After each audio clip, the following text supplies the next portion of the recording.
दोस्तों ये है मेरा एक्सिस बैंक एप्लीकेशन जिसमें मैं NEFT और IMPS दोनों ही ट्रांजैक्शन करके दिखाने वाला हूं। तो सबसे पहले आपको ये नीचे पे का बटन दिखाई देगा। एप्लीकेशन को इस तरीके से दिखाई देती है अंदर से, यहाँ पर अकाउंट दिखाई देते हैं, ऊपर क्रेडिट कार्ड वगैरह, नीचे ट्रांजैक्शंस और यहाँ पर एक लाल कलर का पे का बटन। आप इस बटन को दबाएंगे, सबसे ऊपर का ऑप्शन चूज करना है। बाकी ऑप्शंस पे आप जैसे स्कैन एंड पे पर जाएंगे तो UPI वाले एप्लीकेशन पर चले जाएंगे। तो आपको सेंड मनी का बटन दबाना है। सेंड मनी का बटन जैसे ही आप दबाते हैं ये आपको सेंड मनी पर लेकर आता है। अब देखिए यहाँ पर आपको पता होगा NEFT IMPS जब भी करते हो तो एक पेड हमें डालना होता है, तो आप पे यहाँ पर ऐड कर सकते हैं। जैसे ऑलरेडी मैंने कुछ पे ऐड कर रखे हैं, बट मैं पूरे तरीके से समझाऊंगा आपको। तो एक नया पे आपको डालना होगा। अगर मैं पे पर जाऊंगा तो जो मैंने ऐड कर रखे हैं वो सारे मुझे दिखाई देंगे, पर अगर किसी नए बंदे को आप पे कर रहे हैं तो ये देखिए ऐड पे का बटन यहाँ पर दिखाई देता है। आपको इस पर क्लिक करना है। जैसे इस पर क्लिक करते हैं तो दो तरीके के पे या बेनिफिशियरी जिसे कहा जाता है हो सकते हैं। एक कि उनका अकाउंट एक्सिस बैंक में ही है और दूसरा कि उनका अकाउंट अदर बैंक में। अगर एक्सिस बैंक में तो आप सिर्फ मोबाइल नंबर उनका अकाउंट नंबर लिखेंगे, सारी डिटेल्स उनकी निकल कर आ जाएगी। लेकिन अगर वो अदर बैंक है तो आप इस पर क्लिक करें और फिर यहाँ पर उनका पूरा डिटेल्स आपको डालना होगा। पे का नाम आपको डालना होगा, निकनेम डालना होगा। अब निकनेम इसलिए कि भाई आपको जो पे की लिस्ट मैंने दिखाई थी उस लिस्ट में जैसे नाम दिख रहे थे वो निकनेम वहां से शो हो जाते हैं, फटाफट आपको याद आ जाता है। इसके बाद आप अकाउंट नंबर, तो मैं इस तरीके से लिख कर रखता हूँ कि यही मेरा दूसरा अकाउंट भी है। अकाउंट नंबर आपको यहाँ पर डालना होगा।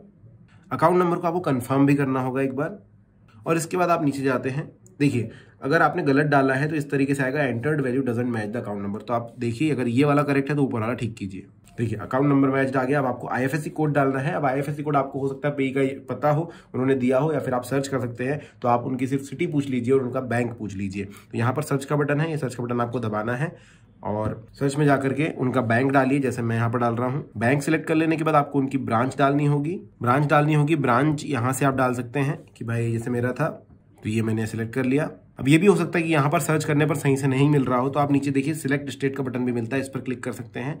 क्लिक करने के बाद यहाँ पर स्टेट सिलेक्ट कर लीजिए, उसके बाद सिटी सिलेक्ट कर लीजिए। ये देखिए सिटी आ जाएगी, ये सिलेक्ट कर लीजिए। उसके बाद वहां पर जितने भी ब्रांचेस उनकी लिस्ट आ जाएगी, उससे आप ढूंढ सकते हैं। इस तरीके से देखिए ब्रांच आ जाती है। अब आप ऐड पे का बटन दबा दीजिए। जैसे आप ऐड पे का बटन दबाएंगे ये बोलेगा भाई सब कुछ डिटेल्स एक बार चेक कर लो। मैंने बोला ठीक है और कंफर्म कर दूंगा। अब ये पे जो है मेरे अकाउंट में ऐड हो जाएंगे। यहाँ पर एक OTP हमें देनी होगी। देखिए OTP आ चुकी है, मैं OTP यहाँ पर डाल देता हूँ और ये करने के बाद कंफर्म करूंगा। तो ये पे एडेड सक्सेसफुली यहाँ पर आ गया है और अब मैं यहाँ पर जो है पैसे इन्हें ट्रांसफर कर सकता हूँ। तो अब आपको देखिए पे ऐड करने के बाद अगर पे ऐड है तो सारी सिलेक्ट कर सकते थे। इसके बाद यहाँ पर आप अमाउंट डालेंगे। जैसे मैंने अमाउंट यहाँ पर डाल दिया। ये देखिए रिमार्क्स डालना है, फैमिली है, इन्वेस्टमेंट है, अदर से क्या है वो आप यहाँ पर लिख सकते हैं। 3 ऑप्शन आपके पास होते हैं, IMPS, NEFT या NEFT लेटर। अब तीनों में ये है कि IMPS इंस्टेंट मनी ट्रांसफर कर देगा, NEFT जो है 30 मिनट्स का अराउंड समय लगता है इसमें, लेकिन बड़े अमाउंट भी आप कर सकते हैं। और पे लेटर जो है यहाँ से आप NEFT कर पाएंगे, लेकिन बाद के लिए शेड्यूल कर सकते हैं एक चीज को, भाई ये अमाउंट जो है इतने बजे जाएगा। ठीक है, इंस्टेंट पे में फिलहाल आपको IMPS करके बताता हूँ, फिर NEFT भी करते हैं। तो यहाँ पर आपका नीचे अकाउंट दिखाई दे रहा है एक्सिस बैंक का, आपको प्रोसीड करना है। प्रोसीड करने के बाद देखिए सारी डिटेल्स यहाँ पर एक बार चेक कर लीजिए। आपको IMPS के चार्जेस यहाँ पर दिखाई दे रहे होंगे, 2.5 रुपये चार्ज लगता है दोस्तों 100 रुपये पर। तो ये आप यहाँ पर देख सकते हैं और आपको कंफर्म करना है। कंफर्म करेंगे और देखिए एक MPIN आपको डालना होगा और MPIN डालते ही और ये देखिए पेमेंट कंप्लीटेड बता दिया है। वहीं अगर हम NEFT कर रहे होते और देखिए सामने वाले अकाउंट में पैसे जा भी चुके हैं। अब इसको आप सबमिट कर सकते हैं कुछ करके। डन करूंगा। इसी बैंक में अगर मैं वापस सेलेक्ट करूं, मैं NEFT कर रहा होता तो चार्जेस क्या लगते वो आप देख लीजिए। तो सेम ही प्रोसीजर, आपको इसी पेज पर आ जाना है सेंड मनी के। उसके बाद पे ही सिलेक्ट कर लेना है। पे ही सिलेक्ट करने के बाद आपको पुराना ट्रांजेक्शन दिखाई देगा, नीचे की तरफ पे का बटन दिखाई देगा। आप पे का बटन दबा दीजिए, यहाँ पर अमाउंट डाल दीजिए। अमाउंट के बाद आप NEFT सिलेक्ट कर लेंगे, प्रोसीड करेंगे और आप देख सकते हैं NEFT यहाँ पर साफ साफ लिखा हुआ है भाई फ्री ऑफ कॉस्ट है, एक भी इस पे चार्जेस जो है नहीं लगने वाले। आपको बस कंफर्म करना है और MPIN डालना है। और ये देखिए पेमेंट रिक्वेस्ट रिसीव्ड हो गई है। अभी जैसे मैंने कहा था NEFT को समय लगता है, ये इंस्टेंट नहीं होता है, तो आधा घंटे के अंदर अंदर ये हो जाएगा, उतना आपको वेट करना होगा। देखिए यहाँ पर इन्होंने बता दिया सक्सेसफुल।